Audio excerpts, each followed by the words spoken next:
Hello and welcome back to another episode of Diablo to D&D. My name is David, and today we're going to be going over the changelog for September 29th. Incredibly short one this time. I think there's only 4 changes. I'll get into the reasons why in just a moment.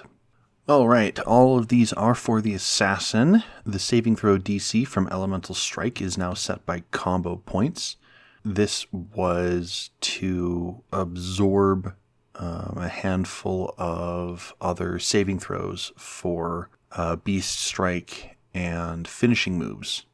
So that way it's just anything that uses combo points now uses this saving throw DC. Also for the assassin, Dragon Claw now ends if the creature succeeds 3 saving throws. I did need to nerf it, or I felt like I needed to nerf it a little bit. I'll talk about this a little bit more at the end, but it's a 15th level ability, so maybe not, but that's what I've got right now. The really big one, and the one reason why I only have 4 changes here, the Martial Arts Assassin now has an alternate version to test possible changes for the subclass.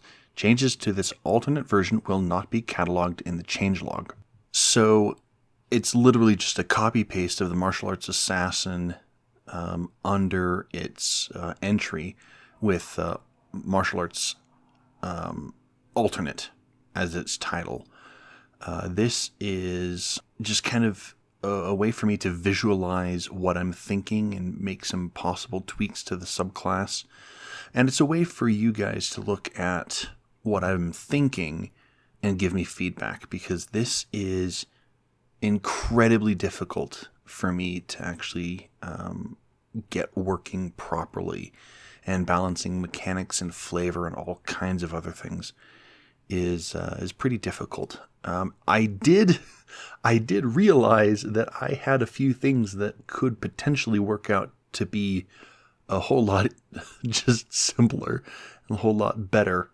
For example, Tiger Strike. I had initially done it as once per turn you can spend 1 combo point and add an additional martial arts die. And then I realized, wait a second, if I just say that your critical hit range is increased, I mean that gives it a scaling effect, which is what Diablo 2 does, increasing your damage, and it fits with the other it fits with the other beast strikes. And then of course it adds on, and if you score a critical hit this way, it adds an additional martial arts die. And then as I looked at that, I was like, wait a second, Cobra Strike has this scaling effect with the amount of points that you add or that you expend, and now this alternate version of Tiger Strike does as well. So why not just make Phoenix Strike something different as well, or make that scale as well? So now this alternate version has a Phoenix Strike where you pay an additional combo point, and you can choose up to 1 creature per additional combo point, up to 1 other creature per additional combo point within 10 feet of the original one. So it's nerfed because it's not just 1 combo point and hit everything in an area, but it is a little bit more powerful because now it can hit creatures that are further away. A lot more expensive, but I think a lot more balanced, especially since I dropped Elemental Strike and Elemental Strike and Beast Strikes down to 3rd and 6th levels instead of 6th and 10th. I also realized that Dragon Claw, being a level 15 ability, could just be you make an additional attack. You get 3 attacks. That is very powerful. And, I mean, the fighter gets 3 attacks at level 11.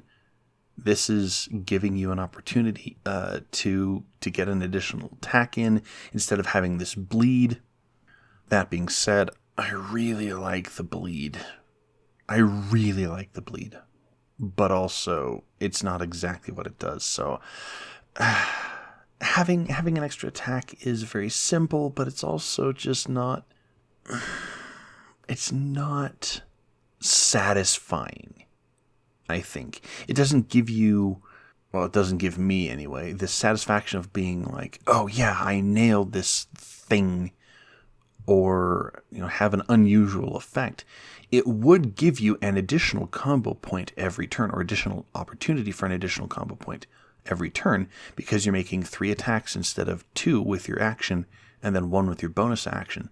So maybe that's enough of a balance increase, or balance change.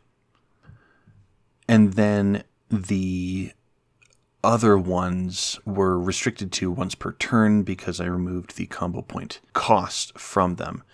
So Dragon Flight is just you can teleport 10 feet, removed the advantage. Dragon Tail, it just replaces an attack anyway. There wasn't much to it. And it's just once per turn. And then Dragon Talon is just, once per turn with the cost removed. And the changes that I made to the elemental strikes are honestly not all that different. I bumped the disadvantage on the roll out to the 3rd combo point, but I don't know how I feel about that. It is it did get dropped from 6th to 3rd, so there is some nerfing that needs to be done.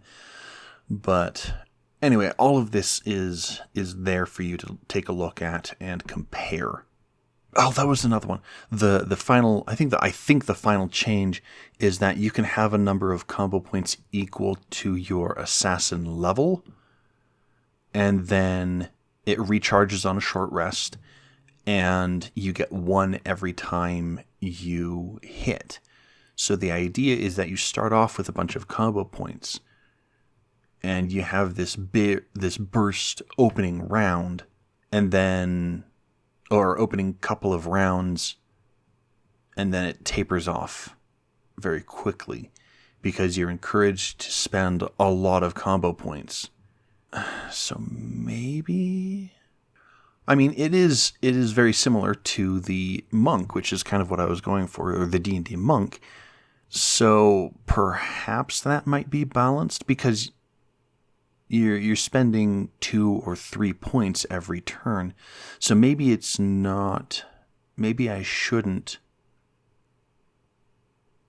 Yeah, maybe I shouldn't give you the ability to recharge on a hit.